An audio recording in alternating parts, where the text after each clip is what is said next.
Coming? आइए आइए। Good evening sir. Good evening. Good evening, बैठिए। Thank you sir. Swati, yes sir. आपका नाम बहुत अच्छा है। Thank you sir. स्वाति नाम का अर्थ क्या है? सर ये एक नक्षत्र है।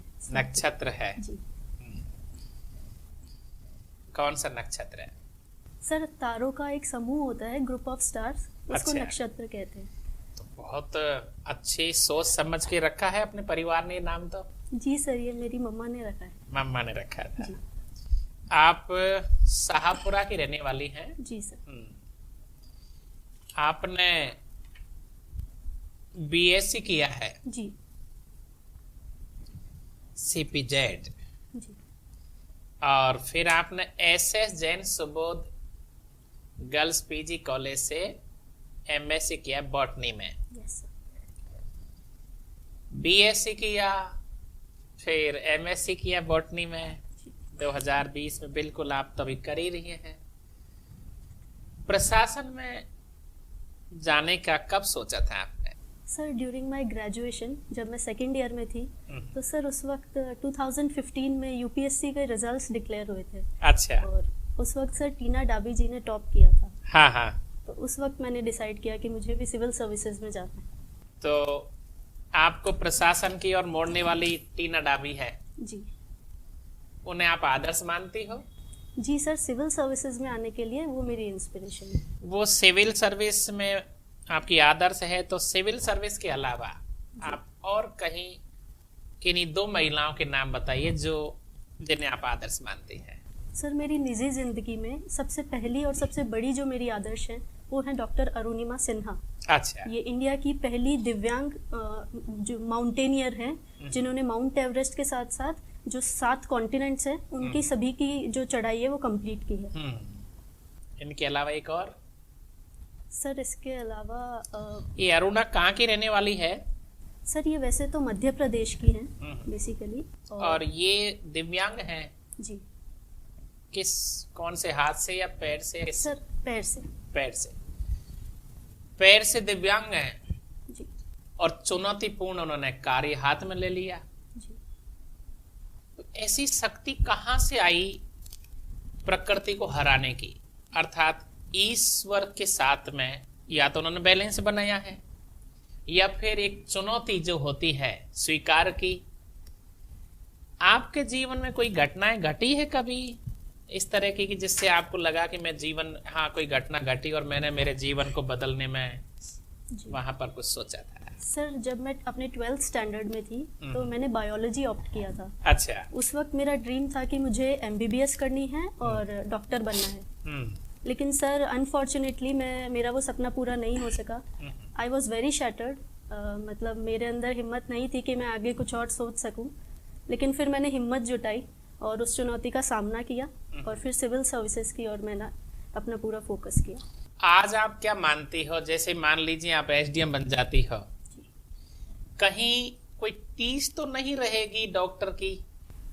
No sir, with very much focus. और एक बार जब मैंने डिसाइड कर लिया तो फिर पूरी डिटर्मिनेशन के साथ यही सोचा। कैसे ललकारा उसको कि नहीं अब डॉक्टर नहीं, अब कुछ और जी। उससे बड़ा, उससे छोटा नहीं, क्योंकि वहां भी सेवा है और यहाँ भी सेवा है। यस। मुझे दोनों की थोड़ी सेवा में अंतर बता दीजिए कि आरएस में जाकर, आईएएस में जाकर आप किस प्रकार से सेवा दे सकती हैं और मेडिकल में रह करके किस प्रकार से सेवाएं देती?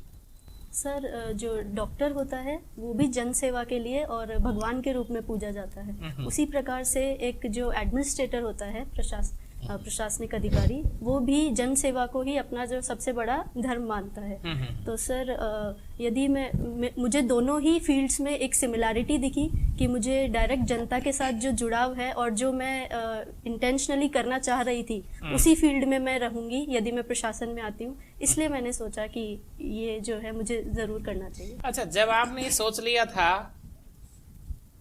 सीनियर में, फिर बीएससी की, जी, तो बॉटनी आपने किस लिए रखा? क्या सिविल सर्विस में आप आईएएस का एक पेपर के लिए बॉटनी रखना चाह रही हो या क्या करोगे? नो सर, सर बॉटनी में मेरा इंटरेस्ट था, प्लांट्स में। और इसके अलावा सर मेरे जो पिताजी हैं वो एग्रीकल्चर फील्ड से हैं, तो मुझे लगा कि उनका गाइडेंस भी मुझे मिलता रहेगा। इसलिए आपका मोह छूटा नहीं वहां से कि आप बॉटनी लेती गई और प्लांट्स के प्रति आपका स्नेह रहा। जी सर। बोनजाई के जो पेड़ होते हैं, बोनजाई किसे कहते हैं?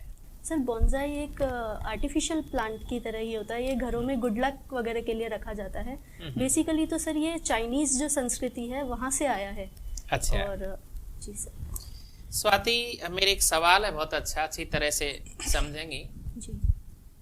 कहते हैं जैसे बीज जब हम जमीन में डालते हैं, बोते हैं, वो अंकुरित जब होता है जब वो मिट्टी बन जाता है। कोई भी बीज पेड़ बनेगा, अंकुरित होगा, लेकिन अंकुरित कब होता है? जब वो मिट्टी में समा जाता है। जैसे मान लीजिए गेहूं का बीज है, चने का बीज है, जो कैसा भी बीज है, यदि वो ऐसा ही पड़ा रहा तो अंकुरित नहीं होगा। क्या एक विद्यार्थी के रूप में आप मान सकती हो इस बात को कि जब तक एक विद्यार्थी अपनी तपस्या में लीन नहीं होता तब तक उसका लक्ष्य उसे पूरा नहीं मिलता? जी सर। तो बीज से तुलना कर सकती हो आप इस बात को? जी सर। चलिए, very good. Swati, yes ma'am. Botany में एमएससी की है, स्पेशलाइजेशन किस में था? जी मैम, बॉटनी। बॉटनी में जो फाइनल ईयर होता है उसमें स्पेशलाइजेशन? जी, प्लांट पैथोलॉजी। पैथोलॉजी क्या होता है प्लांट पैथोलॉजी? मैम ये प्लांट में जितनी भी डिजीजेस वगैरह होती है उनकी स्टडी की, कैसे वो इनिशिएट होती है, कैसे उसमें सिम्टम्स ग्रो होते हैं, उसके बाद कैसे हम उन डिजीज को खत्म कर सकते हैं, ये पूरा study. What is seed borne diseases? Seed borne disease ma'am बीज में जितने भी, जैसे कोई वायरस अटैक हो गया या कोई बैक्टीरियल डिजीज अगर ग्रो हो जाती है तो उन सभी को हम सीड बॉर्न डिजीजेस कहते हैं, जिसमें डायरेक्ट जो अफेक्ट होता है वो बीज पर होता है। अच्छा स्वाति, जो हार्मोन हाइट बढ़ाने के लिए प्लांट्स में रिस्पॉन्सिबल है उसका क्या नाम है? मैम कुछ हार्मोन्स होते हैं जैसे कि ऑक्सिन, जिब्रेलिन, साइटोकाइनिन, लेकिन मेनली जो होता है इसमें ऑक्सिन रिस्पॉन्सिबल होता है for stem growth. Sure? Yes ma'am. Gibberellin नहीं होता हाइट के लिए? मैम जैसा कि मैं रिकॉल कर पा रही हूँ इट्स ऑक्सिन। चलिए, एंजियोस्पर्म और जिम्नोस्पर्म में बेसिक डिफरेंस क्या है? मैम ये सीड बियरिंग जो प्लांट्स होते हैं, लेकिन उसमें जो फ्रूट या ओवरी जो डेवलप नहीं हो पाती है उन्हें जिम्नोस्पर्म्स में रखा जाता है, लेकिन जब उनमें ओवरी का डेवलपमेंट हो जाता है या एक कवरिंग जो फ्रूट की फॉर्म में आगे जाकर बनता है तो उसे फिर एंजियोस्पर्म्स में रखा जाता है। Tell me the botanical name of neem. Ma'am it's Azadirachta indica. Mango? Mangifera indica. Babool? It's Acacia nilotica. Acacia की कोई और वैरायटी? Sorry ma'am. अच्छा, एक बात बताइए, बहुत सारी कंट्रीज में सेक्स एजुकेशन को एजुकेशन में जगह दी गई है जी, इंडिया में क्यों नहीं दी जा रही? जी मैम मैं इस बात से सहमत नहीं हूँ। मुझे लगता है कि अब धीरे धीरे ऐसे प्रयास किए जा रहे हैं कि स्कूल लेवल पे भी और ये हायर एजुकेशन में भी जो है सेक्स एजुकेशन के बारे में बच्चों को इसके बारे में पढ़ाया जा रहा है और उन्हें सिखाया जा रहा है। कितना सही है, मतलब हमें देनी चाहिए इतनी कम एज में बच्चे को सेक्स की एजुकेशन देनी चाहिए या नहीं देनी चाहिए? बिकॉज ऑलरेडी बहुत सारी चीजें अवेलेबल हैं जो बच्चे खुद गूगल से सीख रहे हैं, जिससे उनका जो बचपन है वो खत्म हो रहा है समय से पहले। तो सेक्स एजुकेशन भी ऐसे में अगर हम देने लग जाएंगे तो बच्चा तो बिल्कुल हर चीज से एक्सपोज है। तो ये कितने % सही है सेक्स एजुकेशन को देना और नहीं देना? आपका क्या कहना है इसमें? मैम मेरी राय में तो ये बिल्कुल ठीक है और इसके कुछ रीजंस हैं। वो ये कि मैम जैसे आज के टाइम पे जो सबसे बड़ी चुनौती हमारे सामने है वो है महिला सुरक्षा की। तो इसके लिए जो छोटी बच्चियां हैं, हम देख रहे हैं कि सबसे ज़्यादा जो अपराध हैं वो भी उन्हीं के साथ हो रहे हैं। तो उन्हें गुड टच, बैड टच ऐसी जो चीज़ें हैं उनके बारे में बताना ज़रूरी है, ताकि वो अभी से अपने बारे में, यदि उनके साथ ऐसा कोई गलत व्यवहार होता है तो उसके बारे में आवाज़ उठा सकें, अपनी फैमिली को, अपने पेरेंट्स को बता सकें। अगर आप SDM बनती हैं तो आपके एरिया में यौन अपराध जो हो रहे हैं उनको रोकने के लिए क्या 2 कदम उठाएंगी? जी मैम, सबसे पहले तो मैं जो भी मेरा क्षेत्राधिकार का जो एरिया है उसमें जितने भी उच्चस्थ अधिकारी हैं उन सभी को एक विजिलेंस ऐप के माध्यम से कनेक्ट करूँगी, जिसमें मेरा साइंस का जो नॉलेज है वो भी काम आ जाएगा और उसके माध्यम से यदि मेरे क्षेत्राधिकार में उस एरिया में कोई भी ऐसी घटना होती है तो एक पैनिक बटन की तरह वो काम करेगा और उसके बारे में जो इन्फॉर्मेशन है वो सबसे पहले सभी के पास पहुंच जाएगी और उस पर तुरंत एक्शन लिया जा सकेगा, जो कि सबसे ज़्यादा ज़रूरी है आज के टाइम पे। और इसके अलावा दूसरा काम मैम, महिलाओं में आत्मविश्वास की बहुत ज़्यादा कमी है जैसा मैं देखती हूँ, तो वो डेवलप करने की मैं पूरी कोशिश करूँगी। ऐसे कुछ कैंप्स या फिर स्कूलों में जाके रेगुलर विजिट्स करना, इसके माध्यम से जो है उनमें आत्मविश्वास पैदा करने की मैं कोशिश बहुत करूँगी। बढ़िया, वेरी गुड। नोबेल प्राइज़ के बारे में जानती हैं आप? जी सर। कितने फील्ड में दिया जाता है? सर जैसा कि मैं रिकॉल कर पा रही हूँ, ये मेडिसिन, केमिस्ट्री, फिजिक्स, इकोनॉमिक्स और इंग्लिश लिटरेचर में दिया जाता है। अच्छा, अभी आपने न्यूज़पेपर देखा होगा, जी। ठीक है, कहाँ पे नक्सली हमला हुआ है, हमारे किस स्टेट में? सर छत्तीसगढ़ में। छत्तीसगढ़ में हुआ है। ये नक्सलवाद क्या है, इसके बारे में बताएंगे?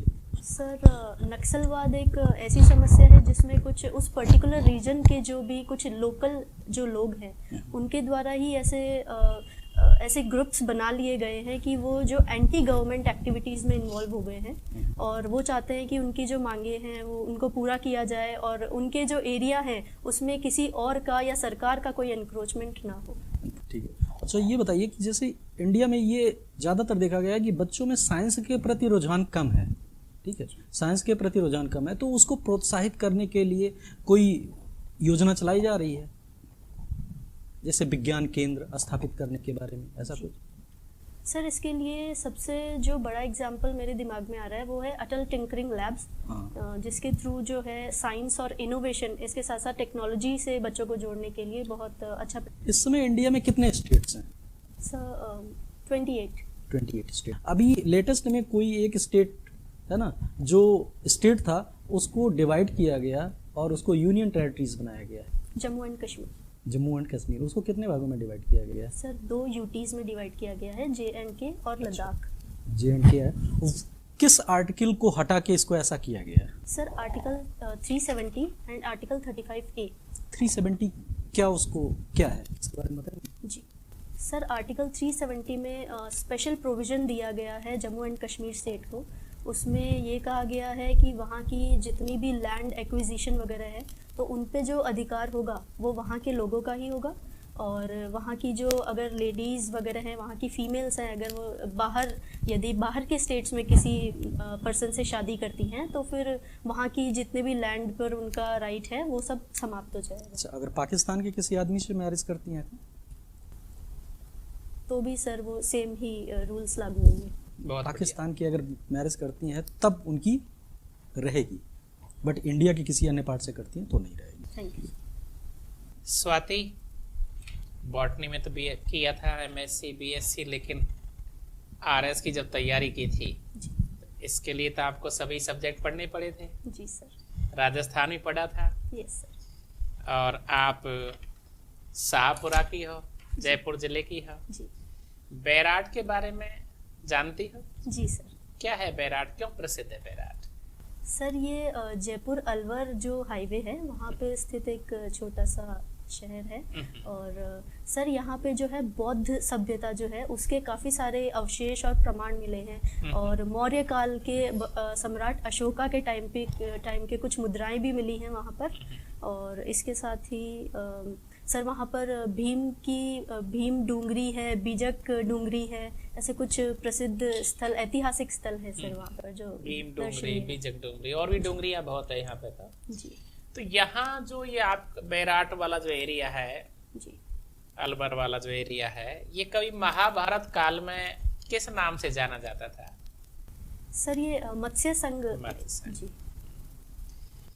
महाभारत के समय यहाँ का कोई शासक रहा है? महाभारत काल में एक स्टेट था ये बैराट के आसपास वाला? सर जी, विराटनगर था सर। विराटनगर। जी। यहाँ पांडवों का कोई संबंध है क्या इससे?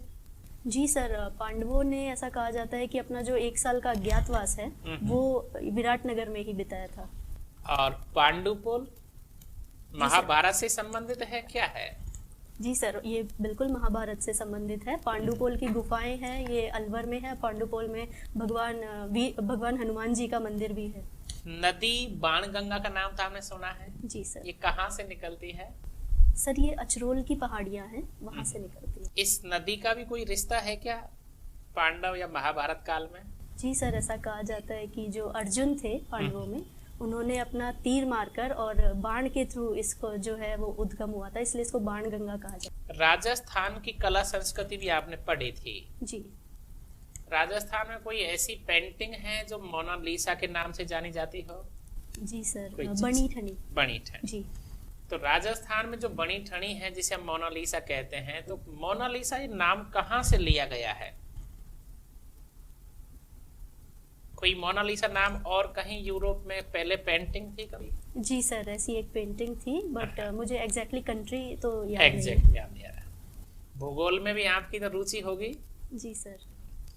चलिए लास्ट सवाल बताएंगे आप। जी। कर्क रेखा जो है भारत में कितने स्टेटों से गुजरती है? आराम से चलिए बताइए, कहाँ से प्रवेश करती है?